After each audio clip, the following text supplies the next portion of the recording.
Montevideo is modern. It is 100 years younger than New York or Boston. There are few reminders of colonial days in Montevideo, but plenty of evidence that this is the chief city of a dynamic and progressive country. Of Uruguay's 2 million people, about 1/3 live here in the capital.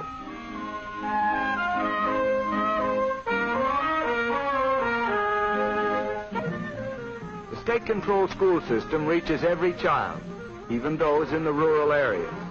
Education is free, and it is also compulsory. The government furnishes free textbooks. Later on, these youngsters can go on to secondary school, college, and university, all free, for Uruguay pays the cost of training its lawyers and doctors, its engineers and architects. So here in full swing is Uruguay's other major industry. All of this beef is for export. The best customers are the British.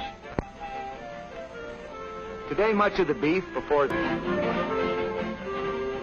foreign markets for its meat products and its wool, good harbors and easy access to the world sea lanes, these have meant economic progress and security for Uruguay.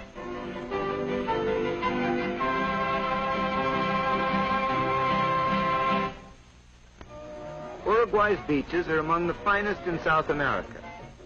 By national law, every Uruguayan is entitled to 2 weeks vacation each year with pay. And a lot of these vacations are spent on the shore. Besides, thousands come here every summer from Argentina.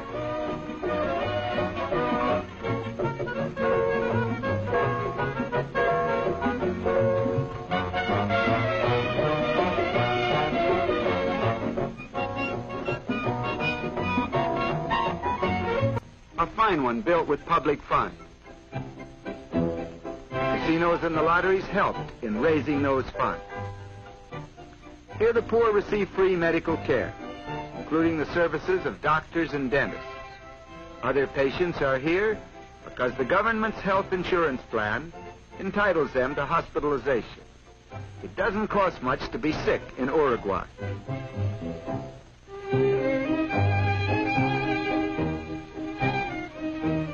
State-owned banks control all banking throughout the country. Government banks handle nationwide business in insurance, which is a government monopoly, in mortgages, housing, social security, pensions, and other forms of financing public welfare, as well as in straight banking. The whole system, utopian though it is taken for granted by the Uruguayans. Very few people are rich, very few are poor. There is little unemployment, and anybody can retire at 60 with a pension. A state-owned theater, a state-owned hotel, the headquarters of the government's unemployment insurance and pension administration.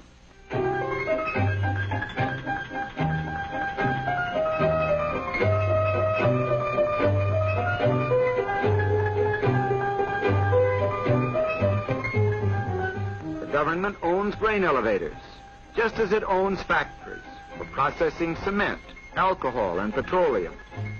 A citizen is free to go into business. The government will help him.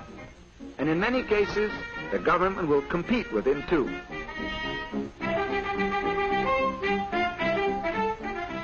Uruguay is well supplied with railroads.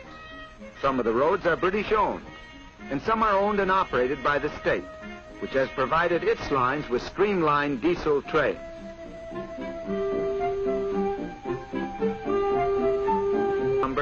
When more motive power is available.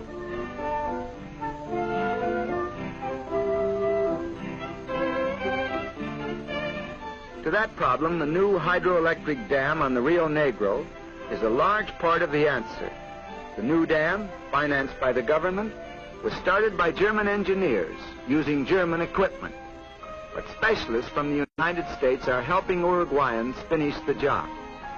Even with increased electrical power, Uruguay is not likely to become a manufacturing country on a large scale. It lacks raw materials, especially minerals.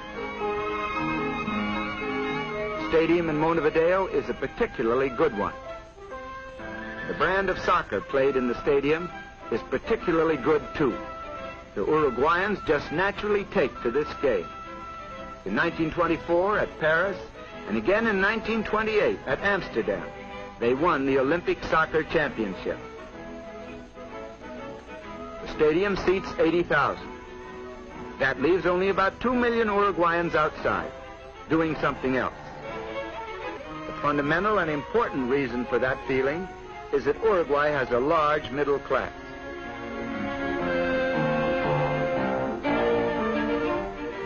The Senate building, where there has been plenty of proof that Uruguay is a real democracy. Representatives of the people meeting in this chamber have given the country its amazing structure of laws dealing with labor, education, suffrage, public works, and public health.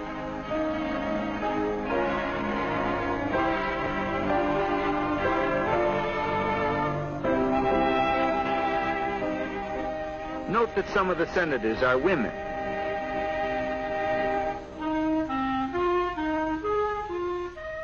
Uruguay has no censorship of news or opinion.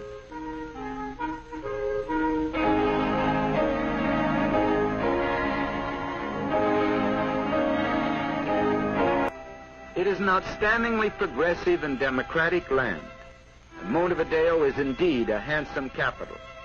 But in spite of modern skyscrapers and magnificent boulevards, Uruguayans know that the strength of their country has its roots in the soil and pastures of the interior.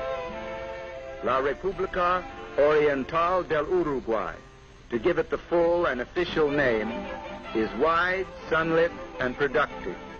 The gauchos and sheep herders are important citizens of one of the most likable of all countries.